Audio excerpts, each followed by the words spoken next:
let's preview these Sweet 16 games. Let's start off in the East region at number 2 seed Alabama, number 6 seed BYU, and in Newark, New Jersey, albeit this game, Alabama minus 5.5, over under 175.5 in this one. Back and forth game, ton of three-point shots. The pace is going to be through the roof. Both teams are probably going to shoot 55 plus threes in this game. Ben, who are you picking and why in this one? I think, unfortunately, I do think the spread is about right. I look at that, and I'm not sure if I'd really touch the spread. I think Alabama's going to win this game, Karter. I mean, my confidence level on that is probably like a 6.5. Like, I do think BYU has a very good chance. I think there's a lot of variance since both teams are very reliant on shooting threes. I think, as I said last night, I think the defense is going to play a major factor. Although BYU's had a wildly successful season, I do kind of fear Alabama has a little more size. I think that could disrupt what BYU wants to do, especially when you have a guy like Grant Nelson starting at the 4. I think you might have to put a guy like Mawit Mag on him. And then that kind of brings up the question of who do you have on Sears? I guess Richie Saunders. You might want to play Trey Stewart a little bit more, but do you really want Trey Stewart playing significant minutes against Alabama since he's a little bit of a limited offensive option for him? I just think Alabama has more options. I do think although they play the same number of guys, I think the quality of depth for Alabama is a little bit higher as well. I do struggle. I think there's a lot of pressure on Keba Keita to keep guys or to protect the rim and stay out of foul trouble. Because if Fus Sini Traore comes into this game, I think it's barbecue chicken on defense with Alabama. I think they abuse that. They get to the rim. They finish at the rim.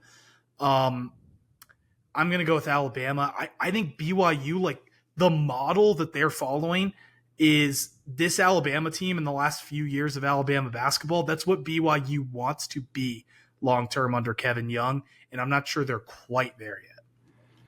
Yeah, it's this weird thing with BYU because obviously they play well when it's an up-tempo game, but at the same time, if you get into that up-tempo game, you got to be lights out from three, and you can't fall into stupid shots. And at no point in this game will you ever feel comfortable if you're a BYU fan. BYU's up 25 in this game. Alabama can come back in this one. I'll obviously dive more deep into this one on the Church Ball, so go check that out. But briefly, I like Alabama initially in this spot because, like you said, the size, what they can throw at you, and BYU, the key is going to be, okay, who controls the tempo in this one?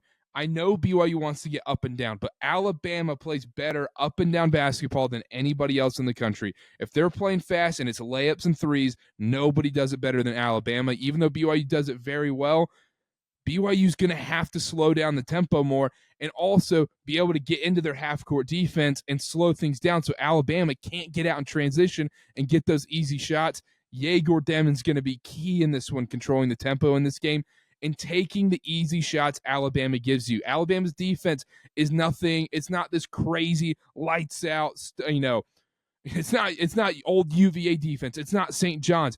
They give up so many easy baskets. You got to make your bunnies in this game. It's really simple, and they got to slow down the pace to keep up with Alabama in this one.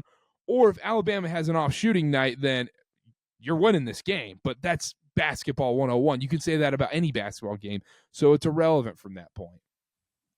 Yeah, exactly. And I do think you said it's just like every other basketball game, which is true, but I do think these two teams are like them and like maybe Mark Pope in Kentucky. Those are the teams that are really like make shots teams. They really have to be making their shots.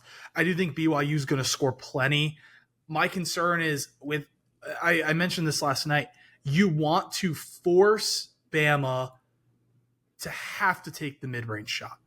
And even when that is open and that's the only thing you're letting them do, they won't do it. Just because Nate Oates is an analytically minded coach. Before he was a coach, he was a math teacher, right? Like that's just the way his brain is wired, is threes and easy bunnies around the basket. And you just got to protect those two things. I just think the size and athleticism and depth that Alabama has puts a lot of pressure on BYU, and it's going to be hard for this BYU defense to do that. If they're able to do that, I think they win.